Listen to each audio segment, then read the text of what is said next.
창세기 20장 1절에서 18절 아브라함이 거기서 네게브 땅으로 옮겨가 가데스와 술 사이 그랄에 거류하며 오늘 말씀 속에는 이삭이라는 단어가 안 나옵니다. 그렇지만 이삭이라는 그 아브라함의 아들 약속한 그 아들 아직 낳기 전에 그 아들이 없으면 오늘 읽은 말씀은 읽혀지지를 않습니다. 그러니까 이삭 때문에 일어난 일들이라는 사실을 알고 그래서 하나님께서 하시는 거구나 그것을 깨닫는 오늘 묵상 시간이 되시기를 바랍니다. 아브라함이 어디서 네게브 땅으로 옮겨갔어요? 지금 헤브론 마므레에 있습니다. 거기서 이제 방금 전에 일어난 일이 뭐였어요? 롯이 망하는 걸 보고 있었죠. 그 사건 뒤에 오늘 자리를 옮깁니다. 거처를 옮깁니다. 네게브 땅으로 가는데 네게브는 언제 나왔어요? 이집트로 갔다가 올라올 때 네게브 땅을 처음 만나게 됩니다. 그 네게브 땅이 적은 게 아니고 굉장히 넓어요. 그러니까 역삼각형으로 되어 있는 그러니까 가자와 사해 남쪽 그 점하고 이쪽에 부엘세바 아카바만 끝에 있는 거기 지점과 이렇게 연결하면 역삼각형이 나오는데 그 넓은 마른 지역 그리고 또 혹은 그 목초지도 있는 여러 가지 이 색깔이 가지고 있는 그 땅을 네게브라고 말하고 있는데 그 네게브로 이집트를 가려면 꼭 네게브를 거쳐야 이스라엘로 들어가죠. 근데 그 네게브 땅으로 가서 이제 살게 되었습니다. 왜 갔을까요? 라고 생각하면 앞뒤로 따져보면 왜 갔는지를 알지만 그 말을 안 하는 것은 우리 일상생활에서 이런 일이 충분히 일어날 수 있다는 겁니다. 내가 딱 잡아놓은 고정된 땅에 사는 것이 아니라 옮겨 살 수 있는 거죠. 그게 멀리 간 게 아니고 대마도나 일본 정도 간 아니면은 만주로 간 뭐 요 정도로 생각하시면 되는 거죠. 우리나라가 그런 이제 그 땅으로 이제 옮겨갔습니다. 그래서 헤브론하고 그랄 땅하고는 사실은 뭐 얼마든지 갈 수 있는 가서 살 수 있는 생활력이 있는 그런 건데 좀 낯선 땅이죠. 그리고 그 히브리인들이 살지 않는 그런 땅이라고 보면 됩니다. 그래서 우리가 일상생활에서 일어날 수 있는 이런 사건을 두고 어떻게 하나님이 인도하시는가를 말씀하고 있는 거죠. 2절에 보면 그의 아내 사라를 자기 누이라 하였으므로 그랄 왕 아비멜렉이 사람을 보내어 사라를 데려갔더니 아주 간단합니다. 오늘 다 읽은 18절까지도 사실은 굉장히 간추려서 이야기를 하고 있습니다. 생략하고 해서 한 거기 때문에 우리가 미리 짐작을 하고 읽어도 되는 것이죠. 사라를 누이라 한 게 이게 한 번이 첫 번째가 아니라 이집트 가가지고 또 그 한 번 했기 때문에 왜 누이라 했는지도 이제 이야기가 나올 겁니다. 그래서 왜 누이라고 했냐 하면은 거기는 무법하니까 법이 없으니까 아름다운 여자는 전부 왕의 겁니다. 모두 왕의 거기 때문에 종들이 지나가다가 예쁜 여자 있으면 바로 붙잡아다가 왕에게 바치는 이제 그런 모습으로 이제 그게 법이죠. 그게 말하는 세상 법이죠. 세상 법이 그렇게 되어 있는 건데 약자 이 아브라함이 갔을 때 못생기고 거지고 약하면 뭐 죽이면 죽고 살리면 살고 가서 얻어먹다가 맞아 죽을 수도 있고 그래서 가는 거지만 사실은 제일 중요한 사라가 잘생긴 것 때문에 문제입니다. 이게 예쁘고 그래서 뭐 나이는 90살이지만은 그럼에도 불구하고 굉장히 예뻤던 것 같아요. 그래서 아예 갈대아 우르를 떠날 때, 하란을 떠날 때부터 니는 어디 가서 내 동생 맞으니까, 이복 동생 맞으니까 뭐 문제가 생기면 무조건 누이라고 해라. 그렇게 얘기를 하기로 하고 떠나온 거기 때문에 사라가 누이라고 가자마자 얘기한 거죠. 거기는 이미 그랄 땅이라고 해가지고 블레셋 사람의 땅입니다. 그 이디에 가서 그 나중에 태어나는 이삭도 그 아비멜렉에게 그 부인을 이 사라처럼 이렇게 고만 누이라고 해가지고 이제 이런 일이 생기는 거 한 번 더 있습니다. 그래서 이거를 왜 이렇게 세 번이나 성경은 말하고 있는지 우리가 오늘 생각을 해보고 넘어가도록 해요. 그러면 이 약자 아브라함이 아비멜렉의 영역에 들어와서 사라를 데리고 갈 때 얼마나 불안하겠어요. 이거는 뭐 마누라 뺏기는 건 문제가 아니고 살고 죽는 문제가 이제 달려 있게 됩니다. 그렇게 위험한데 왜가 그냥 헤브론에 그냥 살지, 이렇게 얘기할 수 있겠지만 우리가 거기에만 살 수 없는 겁니다. 무슨 이유는 얘기하지 않지만 남의 땅에 가서 살게 될 때가 있는데 그게 하나님이 간섭하심이라는 사실을 이제 오늘 말하고 있는 거예요. 너 왜 거기 갔는데? 나는 몰라. 그러나 하나님이 그를 인도하시고 거기서 나에게 이런 사실을 보여줬어. 그렇게 말할 수 있는 거죠. 우리의 삶이 그렇게 아브라함처럼 말해야 되는 겁니다. 내가 뭐 때문에 갔는데 뭐 이렇게 얘기하지 말고 하나님이 인도하셔서 그것을 보여주시려고 했던 것 같아. 그러면서 감사하면서 기뻐하면서 그렇게 해야 되는 거죠. 그게 믿음을 가지고 있는 사람의 삶이죠. 그래서 불신자는 불안하기 때문에 한 곳에 안주합니다. 한 곳에 있지만 그러나 믿음을 가진 사람은 두려움이 없이 떠나야 됩니다. 거기서 죽으나 앉아서 죽으나 죽는 것은 일반인데 죽음은 하나님이 하시는 거다라는 것을 알고 있어야 돼요. 그래서 하나님이 가라고 하는 것에 가야 됩니다. 또 가지 말라고 하는 곳에 가지 말아야 되지. 또 그곳에 또 가다 보면 또 사고가 날 수 있습니다. 그래서 하나님이 가라 하는 곳에 가야 된다 하는 것입니다. 3절에 보면 그 밤에 하나님이 아비멜렉에게 현몽하여 하시고 그에게 이르시되 네가 데려간 이 여인으로 말미암아 네가 죽으리니 그는 남편이 있는 여자임이라. 그 이집트에 갔을 때는 하나님이 어떻게 도와주셨어요? 재앙을 내려버렸어요. 바로에게 재앙을 내려가지고 이게 도대체 어떻게 된 거냐 이러니까 그 뭐 이상한 그 히브리인 여자가 와가지고 그랬다. 그래 불러가지고 물어봤더니 이게 거짓말한 게 탄로가 나서 이제 탄로가 났으면 쫓겨나고 알거지로 쫓겨나야 되는데 거기서 아브라함이 참 솔직하게 얘기합니다. 솔직하게 내가 무서워서 겁이 나서 그랬습니다. 그러니까 불쌍히 여겨서 네 가져갔던 건 돌아 안 내놔도 된다. 다 가져가라. 그러니까 여기 보기 싫으니까 빨리 가라. 이렇게 해서 쫓겨났죠. 엄청난 재산을 가지고. 근데 여기서는 지금 반대입니다. 그 불쌍히 여긴 거는 같지만은 이 땅에서 살아라. 그렇게 하고 재물도 주고 또 땅에 사는 고난도 주고 막 이렇게 해버립니다.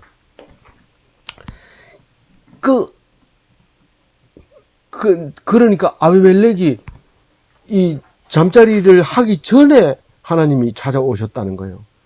그게 하나님이 계획에 있었다는 거예요. 그 원래부터 잠자리 하기 전에 하나님이 탁 찾아와서 너 죽는다 이렇게 얘기했다는 거예요. 그래서 자기가 이렇게 얘기합니다. 의로운 백성도 멸하시나이까 이렇게 얘기하는 거예요. 그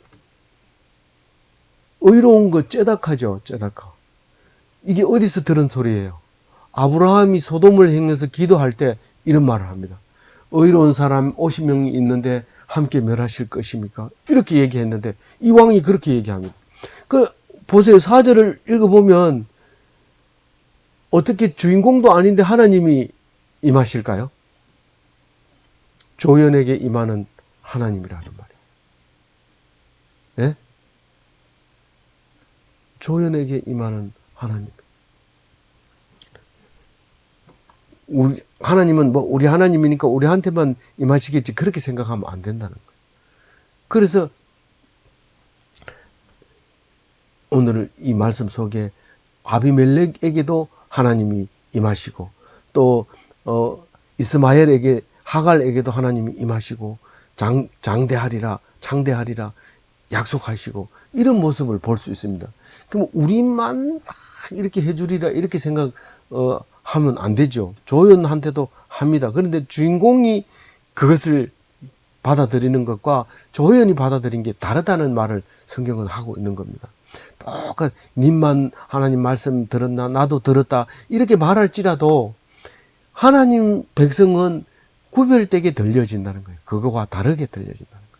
그래서 아비멜렉이 그 소리를 듣고 이제 그 얘기를 합니다. 4절에 의로운 백성이 도 멸하십니까? 그러면 의로울 필요가 뭐가 있습니까? 뭐 이런 얘기죠. 그래서 이제 이유를 댑니다. 내가 의롭다는 이유를 5절에 대는데 그가 나에게 이는 내 누이라 하지 아니하였나이까 그 여인도 그는 내 오라비라 하였사오니 나는 온전한 마음과 깨끗한 손으로 이렇게 하였나이다. 이 부하들이 이 왕에게 아름다운 여인을 바칠 때 내역서를 씁니다. 이 사람은 어디서 왔고 식구가 누구고 누구하고 살고 있고 이걸 적어서 올리는데 분명히 본인도 누이라 했고 남편도 누이라 했고 그 사라도 오랍이라고 했으니까 하자가 없어. 서류 검토 끝난 거예요. 서류 검토 끝나고 이제 선한 마음으로 이제 내 부인으로 맞이하려고 이렇게 오라고 한 거예요. 그랬는데 그게 의롭다는 거죠. 그게 째다카라는 거죠. 그러니까 깨끗한 손이라는 거죠. 이게 빼앗아 온 게 아니다. 강제로 뭐 빼앗아 온 게 아니라는 것을 지금 말하고 있는 거죠. 그러니까 하나님이 이제 말씀하십니다. 어떻게 언제 말했어요? 꿈에. 누구에게요? 아비멜렉에게. 뭐라고요? 내가 했다. 뭘요? 네가 온전한 마음을 내가 알고 있기 때문에 네가 잠자리에 들지 못해서 잠자리에 안 들기 전에 내가 얘기했다. 네가 범죄하지 않도록 했다. 네가 온전한 마음을 가지고 있었기 때문에 내가 알고 그거를 죄를 짓지 않으려고 내가 막았다. 그렇게 얘기를 합니다. 근데 여인을 갖가지 하지 못하게 함이라고 해놓고 그것을 내가 했다라고 하지 않고 범죄하지 아니 너를 막아서 범죄하지 아니하였나니 여인에게 가까이 하지 못하게 함이 이 때문이라 이렇게 얘기합니다. 그래서 시간차가 좀 있는 거죠. 있는 거지만 어쨌든 네가 하려고 했던 건 내가 막았다라는 말을 분명하게 합니다. 그래서 그냥 읽으면 이게 머리가 헷갈려서 정리가 안 되는데 헷갈리더라도 정리는 그렇게 해 주셔야 됩니다. 네가 깨끗한 마음이 있었기 때문에 내가 죄를 짓지 않도록 했다. 그런데 사실은 아비멜렉하고 하나님하고는 중요하지 않습니다. 다만 주인공 아브라함이 이삭을 낳는데 중요한 역할을 하나님과 이 아비멜렉이 하고 있다는 사실을 알아야 됩니다. 그러니까 아브라함을 방해하는 아비멜렉이 하나님이 막았다 하는 것을 말하는데 우리 지금 현실에 살아가면서 사탄이 우리를 공격할 때 하나님이 막아주고 있는 그것과 그 말을 지금 하고 있는 거죠. 그래서 7절에 선포를 합니다. 7절에 뭐라고 하냐면 이제 그 사람의 아내를 돌려보내라. 그는 선지자라. 그가 너를 위하여 기도하리니 네가 살려니와 네가 돌려보내지 아니하면 너와 내게 속한 자가 다 반드시 죽을 줄을 알지니라. 너무 심한 거 아닙니까? 죽는 게 맞습니까? 죽는 거예요. 이 앞에서도 죽는다는 얘기를 합니다. 그러니까 그 하나님을 떠나면 다 죽는 거예요. 그래서 구원받았다는 것은 하나님을 안다는 뜻이에요. 하나님을 알고 영접하면 구원받는 건데 하나님 너희들 떠나면 죽는다. 그래서 선지자인 줄 알아라. 그러면서 만약에 선지자는 무슨 선지자에 내하고 관계없는 그다 이렇게 생각하면 너희들 죽는다. 그 얘기를 하고 있는 겁니다. 그래서 선지자의 권위를 높여주는데 선지자가 기도하면 기도하기 때문에 너는 돌려줘야 된다. 선지자가 죽으라 그럼 죽는 거고 살아라 이러면 사는 게 선지자인데 그 권위를 하나님이 딱 선포를 해주는 거죠. 그래서 아비멜렉이 난 그런 거 모른다 이러면 뭐 꿈에 나타났든지 말든지 오늘 꿈자리 더럽다 이러면서 안 들으면 끝난 겁니다. 그런데 아비멜렉이 그걸 듣습니다. 얼마나 착실하게 듣는데 그날 아침 일찍 일어나서 모든 종들을 불렀습니다. 그리고 어젯밤에 꿨던 얘기를 말합니다. 그리고 전부 다 긴장하고 두려워합니다. 그래서 어떻게 됩니까? 그 사라를 다르게 보는 거죠. 그냥 일반 여자 또 하나님 자기 왕 아비멜렉의 그냥 여러 여자 중에 한 여자 뭐 이렇게 본 게 아니었다는 거죠. 두려워했다는 것은. 그러면서 9절에 아비멜렉이 아브라함을 부릅니다. 그러면서 내가 죽을 뻔했다. 내가 죽을 뻔했다. 네가 왜 나한테 이런 짓을 하느냐? 우리가 죄를 너한테 뭘 잘못했길래 이 죄를 짓게 하느냐? 이렇게 말을 합니다. 그러니까 10절에 근데 왜 그렇게 했지? 이렇게 물어봅니다. 아브라함한테. 니 왜 그렇게 했나? 이렇게 물어보니까 11절에 아브라함이 대답합니다. 이 아브라함의 세계관을 분명하고 확실하게 얘기해 줍니다. 뭐 얼렁뚱딱 이래 넘어가는 게 아니라 확실하게. 그래서 이 아브라함의 이 지혜가 뱀처럼 지혜로운 거, 세상 지혜를 뱀처럼 지혜롭다고 얘기하는 거죠. 이건 세상 지혜죠. 근데 이 아브라함의 세계관을 얘기하는데 이 땅에는 정의가 없는 줄 알았다. 블레셋이나 애굽이나 이런 데는 이쁜 아내는 전부 다 왕의 것이니까 왕에게 이 여자를 바치기 위해서 남자를 죽여버리고 이 남자는 남자 없는 여자입니다 라고 바칠 수도 있기 때문에 그게 겁이 났다는 거죠. 그러니까 힘으로 빼앗아 갈 수 있는 그런 곳이기 때문에 내가 안전을 위해서 그렇게 했다는 거죠. 좀 약하지만 이 아비멜렉에게는 강하게 오는 말씀이 그 말이었습니다. 12절에는 또 뭐라고 얘기하냐면은 진짜로 이복 누이는 맞습니다 라고 얘기합니다. 근데 이복 누이기도 하지만 아내이면 여기 와가지고는 아내라는 것은 말하지 말고 누이라는 것만 알리면 됐어요. 옛날에 지금은 잘 안 쓰는 말입니다. PR이라고. 피할 것은 피하고 알릴 것은 알리는 게 이게 이제 PR이라고 해서 그런 말을 많이 썼는데 뭐 다 얘기할 필요 없어요.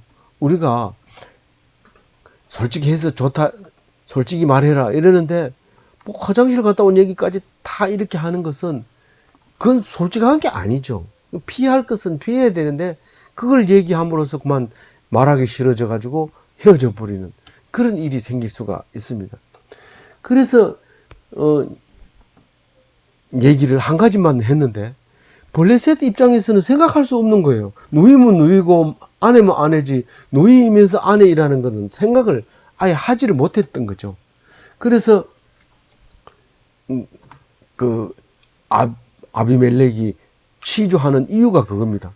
아브라함은 아무 생각 없이 했는 건데 아비멜렉 입장에서는 강력하게 물어보는 거야. 니 왜 그랬나 도대체? 무슨 뜻이냐? 이렇게 얘기하는 거죠. 그러면 사라가 이제 자세하게 얘기를 합니다.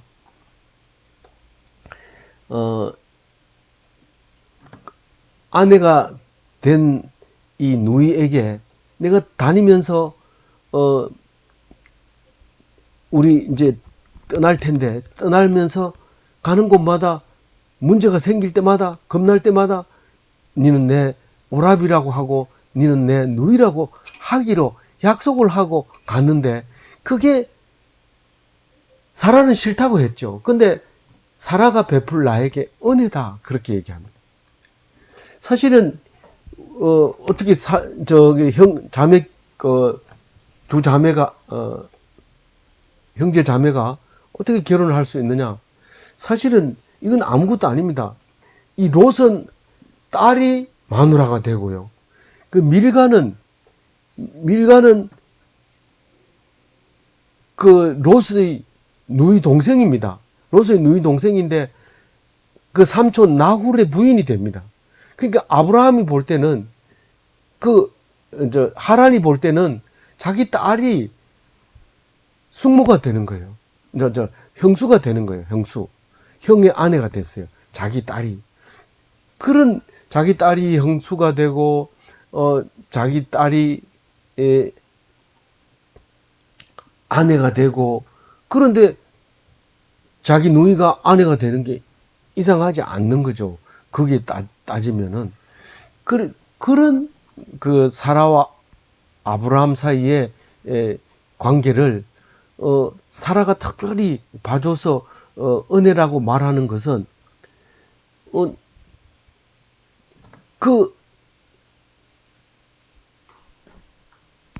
살아남기 위한 거죠. 살아남기 위한 거.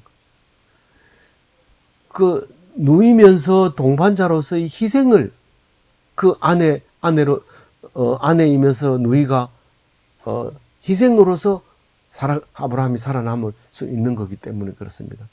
근데 남자들은 다 누이를 좋아하는 것 같아요. 그래서 오빠 부대 좋아하고, 또 연애할 때도 나보고 오빠라 해. 그럼 너무 좋아하고, 또 외국 여자들을 데리고 가서도 네 남편을 뭐라고 부를까요? 물으면 오빠라고 해. 그럼 전부 다문화 여성들이 와가지고 남편을 부를 때 오빠 이렇게 부르는 거예요. 사실은 남편이 그 오빠라고 부르는 그 어린 누이에게 느끼는 감정은 믿을 수 있는 감정. 그래도 어디서 왔는지 모르는 거하고 오빠라고 부르는 그 누이하고는 차원이 다르죠. 믿음이 가죠. 그래서 세상에 오빠 부대를 싫어하는 남자는 없습니다. 다 좋아합니다. 그래서 이 아브라함도 그 누이를 아내로 삼았지만 그 누이는 또 특별히 믿음에 저버리지 않고 희생을 합니다. 그래서 한 남자의 아내로서 살기를 원하지만 그러나 현실적으로 그 남자를 고집하면 목숨이 그 남자를 잃어버립니다. 그래서 한자어로 동가숙서가식이라는 말이 있었는데, 동쪽에 가서 자고 서쪽에 와서 밥을 먹는, 서쪽 집에 와서 밥을 먹고 동쪽 집에 가서 자고, 이런 말이 동가숙서가식인데, 원래 이 말은 처녀에게 하는 말이었는데 제가 그 말씀이 생각이 나서 기록을 하고 있는데, 서가를 살리기 위해서 이 동간의 집에 가가지고 자고, 그래서 얻어온 음식을 가지고 와서 서가한테 먹이는, 그게 이 사라의 모습이 그죠. 그래서 희생해서 남편을 살리는 말씀이 동가숙서가식으로 기억이 되지게 되는 거죠. 그래서 이 남편은 참 불쌍하지만 아내를 믿을 수 있는 거예요. 이 믿음이 본질이라고 저는 생각하고 있습니다. 믿을 만한 아내를 가진 사람은 세상 모든 것을 갖다 보다도 귀한 거죠. 아내를 믿을 수 있는 아내를 가진 남자는 세상을 다 주은 것보다도 더 귀한 것을 가졌다는 말씀입니다. 제가 수차 이제 예화를 들여서 말씀을 드리지만, 누가 뭐라 해도 아내를 믿는 사람은 복된 겁니다. 만약에 조금이라도 의처증이 있다면 그 사람은 제일 병 중에서도 가장 가장 지저분한 병에 걸린 병입니다. 고치기 어렵고요. 약물로도 안 되고요. 그런 거죠. 오늘 14절을 읽어보면 그렇게 말하는 아브라함을 보면서 바로 왕처럼 야단쳐서 쫓아내지 않고 불쌍한 마음이 들게 됐어요. 이건 하나님이 하시는 거 아니고는 안 됩니다. 그래서 양을 주지요, 소를 주지요, 종을 딸려주지요, 사라를 주지요. 그 다음에 15절에는 뭘 줍니까? 거주의 자유를 줍니다. 네가 아마 헤브론이 여기보다 못해서 온 것 같은데 네가 여기 마음대로 살아라. 이 땅에 땅도 넓고 그러니까 네 앞에 있는 모든 땅에 아무데나 살아도 좋다. 그렇게 얘기를 합니다. 그러면서 그걸로 끝나는 게 아니고 여섯 번째로 은 1000개를 줍니다. 은 1000개면 한 개가 한 세겔 무게로 간다고 보면 이 1000세겔을 말하는 건데 1000세겔은 2000데나리온을 말하는 겁니다. 2000데나리온은 2001 품삯입니다. 그러니까 한 사람이 하루 품삯이 한 데나리온이니까 요즘 장정 한 사람이 일일 품삯이 얼마입니까? 10만 원이잖아요. 그러면 이게 2억 원이에요. 2억 원을 딱 주는 거예요. 누구에게요? 아브라함에게 주는 거예요. 그리고 사라한테 찾아가서 미안하다. 네가 사람들 앞에 수치를 당할 뻔했는데 오라비에게 준 이 2억 원으로 그냥 니는 그냥 수치를 면해라. 다 해결됐다. 부끄럽지 않다. 그 값을 지불 받았으니까 니는 부끄럽지 않다. 그렇게 아비멜렉이 말해주는 겁니다. 아무도 안 주고 뭐 없었던 걸로 하자. 이렇게 하면 사라는 엄청 기분 나빴고 그랬을 겁니다. 그런데 역시 동가수하기를 잘한 것 같고 서가식 할 때 풍성하게 먹을 수 있었지 않았느냐 이런 생각을 하게 됩니다. 그래서 이제 하나님이 하라는 대로 멜기세덱이 다 했죠. 아비멜렉이 다 했죠. 그러니까 아브라함이 그를 위해서 기도합니다. 하나님께서 불쌍히 여기셔서 멜기세덱을 통해서 우리에게 긍휼을 베풀어 주셔서 감사합니다. 그들에게도 복을 주소서. 그렇게 얘기를 합니다. 그런데 느닷없이 이런 말을 해요. 17절에 아브라함이 하나님께 기도하며 하나님이 아비멜렉과 그의 아내와 여종을 치료하사 출산하게 하셨으니 이게 무슨 말이냐면요. 18절까지 마저 읽고 말씀드릴게요. 18절 마지막 절입니다. 여호와께서 이왕에 아브라함의 아내 사라의 일로 아비멜렉의 집의 모든 태를 닫으셨음이더라. 그러니까 사라를 예쁜 여자 있습니다 하고 종들이 사라를 찾아내 가지고 아비멜렉에게 딱 데리고 가는 순간 아내도 여종, 여기 여종으로 나오지만 여종이 주인의 아기를 낳아줄 수 있는 여종을 얘기하는 겁니다. 이 여종도 아내도 아기를 못 낳습니다. 그러니까 불임이 된 거죠. 아브라함을 생산 능력을 상실시켜 버리는 거죠. 하나님이. 왜 그랬을까요? 그게 18절 말씀이잖아요. 여호와께서 아브라함의 아내 사라의 일로 사라를 딱 데리고 가가지고 자려고 하니까 더럽히지 않게 하려고 약속했. 왜 더럽히지 않으려고 해요? 이삭을 1년 뒤에 주기로 했는데 안 주잖아요. 그러니까 주려고 했는데 더럽히면 안 되잖아요. 그래서 이 데리고 간 아비멜렉을 잠자리에 못 들게도 하지만 아예 그만 자기 아내도 여종도 아기를 안 가지게 했다. 여기서 출산 하게 하셨으니 이 말은 임신 못하게 이렇게 막아버린 거예요. 그러니까 사실은 사라하고 잤다 하더라도 아기는 안 가졌을 거라는 것을 지금 증명하고 있는 거죠. 말하고 있는 하나님이 절대로 못하게 했다는 거죠. 이것을 읽어보면은요, 그 하나님이 하시는 이게 참 묘한 그런 것을 이야기할 때가 있습니다.